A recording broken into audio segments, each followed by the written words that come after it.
Alung nak kerja luar mama, dia cakap macam tu. Masa apa nak kerja luar, mama cakap sebelum pergi mana balik dulu.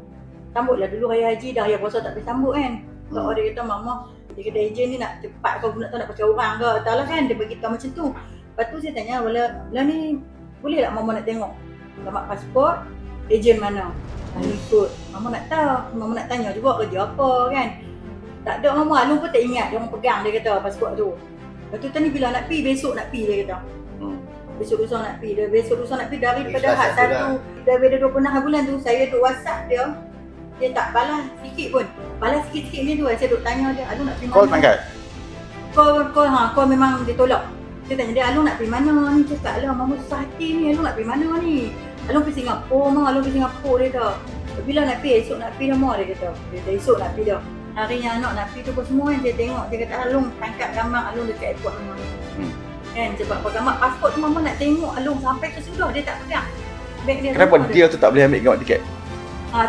Tu saya tanya pasal apa tak boleh gambar tiket. Mama nak tengok gambar tiket ni Alung dia tangkap. Dia tak call dia kena. Kau tak tahulah kan. Dah masuk di sana dah dia kata boleh keluar balik lah. Terus sekarang dia dekat mana? Kemboja. Jadi dia detect dia boleh lagi cakap dengan dia. Dia hantar location. Lepas tu saya cakap dia padam. Takut sekejap lagi dia portrait hang pula hang tak ni semua mama tak boleh kontak hang langsung kata. Kenapa sampai Kamboja baru dia nak beritahu? Sebelum tu kenapa dia tak beritahu? Sebab dia tak tahu dia kata. Dia bercakap dekat Singapura. Takkan dia tak boleh tengok tiket? Sebab tu kata saya dia tak pernah naik kapal terbang. Dia ni buat jadi juga dulu.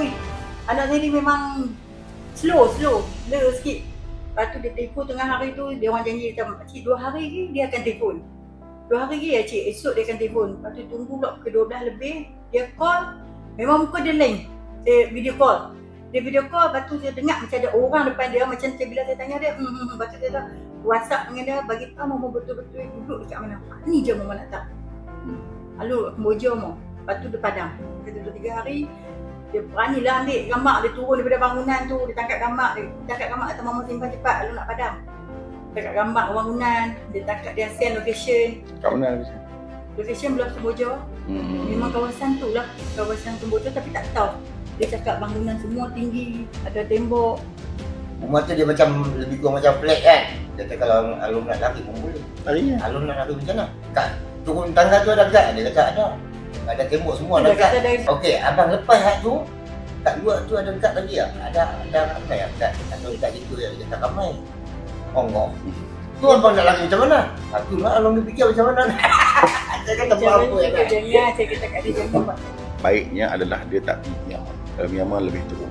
Dia ada 3 tempat, Laos, Kamboja, Myanmar. Yang paling teruk Myanmar. Sebab Myanmar tak ada cara untuk bawa keluar. Sekarang di beberapa tempat. Dulu tempatnya kat Myanmar kita boleh bawa keluar. Miyawadi, Tai Chilik. Sekarang dia orang bawa masuk dalam hutan. Dijaga oleh tentera Karen Buddhist Democratic Army. Dulu kami pergi masuk, curi balik. Dulu di Miyawadi, di Tai Chilik. Lepas tu kita buat. Tapi sekarang tak boleh dia memang sebab dia duduk dalam hutan. Di Cambodia dia tak duduk dalam hutan. Dia duduk dalam tangga. Bangunan.